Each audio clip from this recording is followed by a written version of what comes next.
Hello दोस्तों, daily current affair session में आपका स्वागत है। आज दिनांक है 4 जून 2021। तो चलिए आज के सभी इंपॉर्टेंट करंट अफेयर्स देख लेते हैं। पहला करंट अफेयर है, हाल ही में किसे विश्व स्वास्थ्य संगठन WHO के कार्यकारी बोर्ड एग्जीक्यूटिव बोर्ड का अध्यक्ष नियुक्त किया गया है।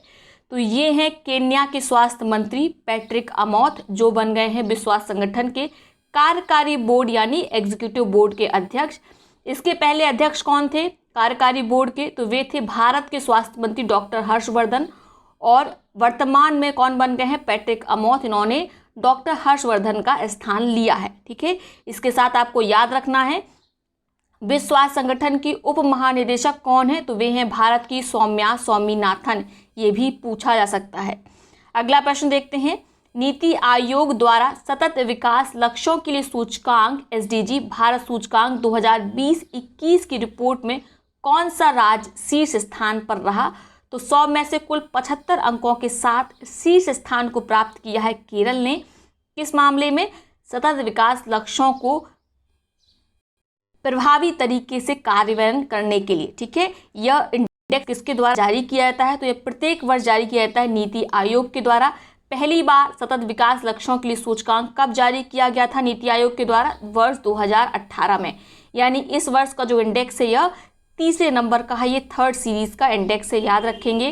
दूसरा स्थान किसे मिला है? तो दूसरे स्थान पर 2 राज्य हैं, हिमाचल प्रदेश और तमिलनाडु। तीसरे स्थान पर लगभग 4 राज्य हैं, आंध्र प्रदेश, गोवा, कर्नाटक और उत्तराखंड। तो शीर्ष याद रखेंगे, सफिशिएंट है, मोस्ट इंपॉर्टेंट है।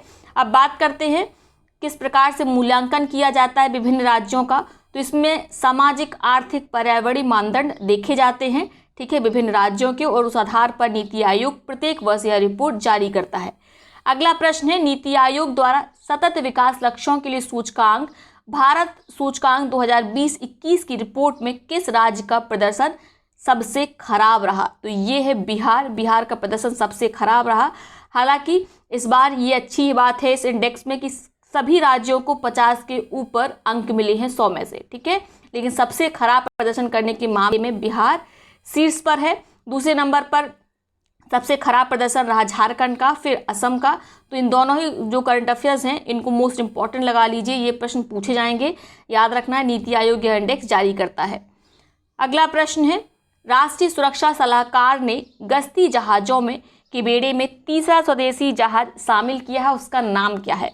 तो ये इसका नाम क्या है? इसका नाम है सजग। ये क्या है? ये ऑफशोर पेट्रोलिंग व्हीकल है, अपतटीय गश्ती पोत है। ठीक है, यानी तट के किनारे क्या करेगा? गश्ती करेगा, पेट्रोलिंग करेगा। ठीक है, कुल 5 अपतटीय जहाज बनाने थे, जिसमें से 3 बन चुके हो, तीसरे नंबर का है सजग, याद रखेंगे। ठीक है, इसको किसने डिज़ाइन किया है? तो इसको डिज़ाइन किया गया है सजग को गोवा शिपयार्ड लिमिटेड के द्वारा, और सजग में उन्नत तकनीक, संचार उपकरण, नेविगेशन मशीनरी और सेंसर आदि शामिल हैं। अगला प्रश्न है, भारत अमेरिकी संवाद समिति के संपादक, संस्थापक एवं व्हाइट हाउस के अनुभवी पत्रकार का निधन हो गया। उनका नाम क्या है? तो उनका नाम था तेजेंद्र सिंह। ये भारतीय मूल के पत्रकार थे जो अमेरिका में काम करते थे। इन्होंने भारत अमेरिकी संवाद समिति की स्थापना की थी, इसके संपादक भी थे। ठीक है, तो इनका नाम याद रखिएगा, ये मोस्ट इंपॉर्टेंट है, ये पूछा जा सकता है, तेजेंद्र सिंह।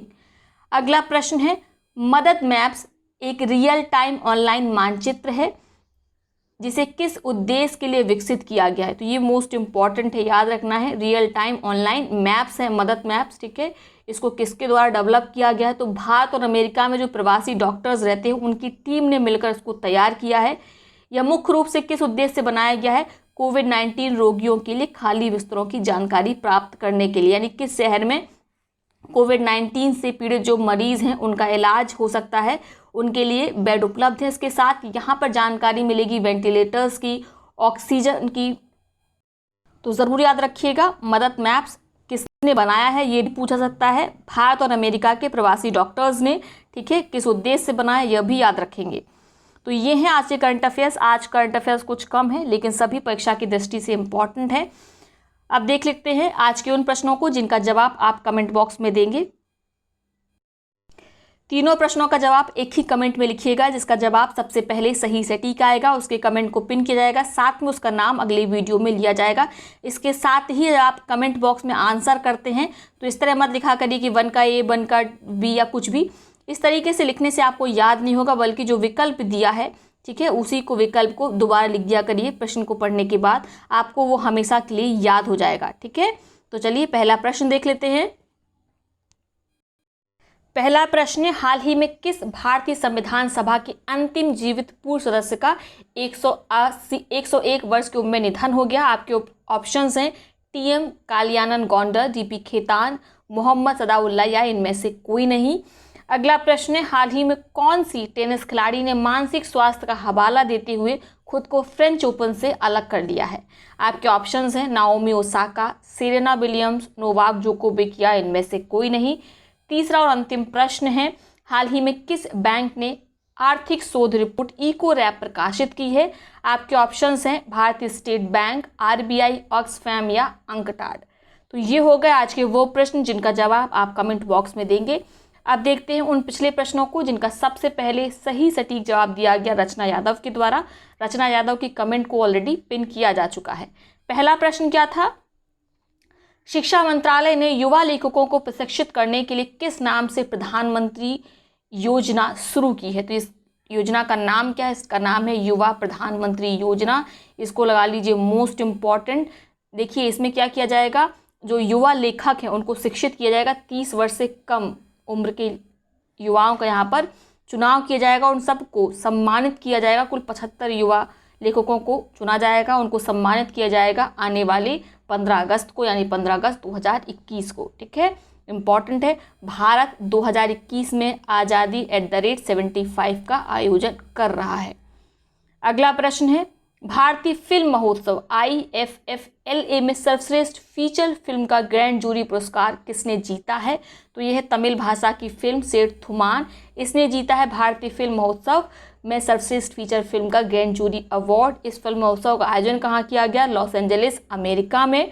ठीक है, ये किसके द्वारा निर्देशित फिल्म है? तो तमिल डायरेक्टर, तमिल निर्देशक थमिज के द्वारा। ठीक है, अगला प्रश्न है, हाल ही में किस संस्थान के शोधकर्ताओं ने एक स्मार्ट विंडो सामग्री विकसित की है? तो ये हैं कहाँ के स्टूडेंट? IIT गुवाहाटी। और IIT गुवाहाटी के शोधकर्ताओं ने स्मार्ट विंडो सामग्री का विकास किया है। इस सामग्री का प्रयोग करके हम घर के अंदर की, ऑफिस के अंदर की जो गर्मी है, सर्दी है, उसको कंट्रोल कर सकते हैं। ठीक है, कितना प्रकाश आना चाहिए, कितनी वायु आनी चाहिए, क्या टेम्परेचर रहना चाहिए, इन सब को कंट्रोल किया जा सकता है स्मार्ट विंडो के द्वारा, ऐसा कहना है IIT गुवाहाटी के शोधकर्ताओं का।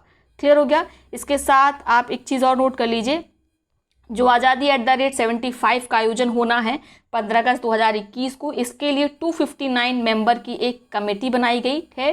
ठीक है, जो बताएगा कि कौन से प्रोग्राम किस हिसाब से होंगे।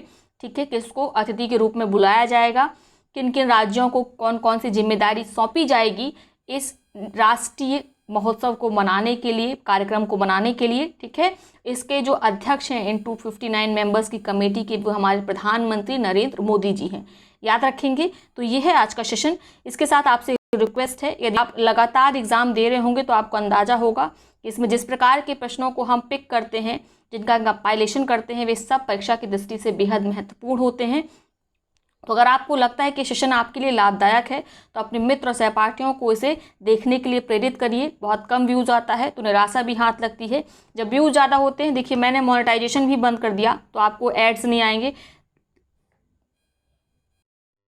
लेकिन अगर व्यूज़ बढ़ते हैं तो कहीं ना कहीं उत्साह भी मेरा बढ़ेगा। ठीक है, तो आई होप आप इसको शेयर करेंगे। तो चलिए कल मिलते हैं हम नए सेशन के साथ, तब तक के लिए बहुत बहुत धन्यवाद।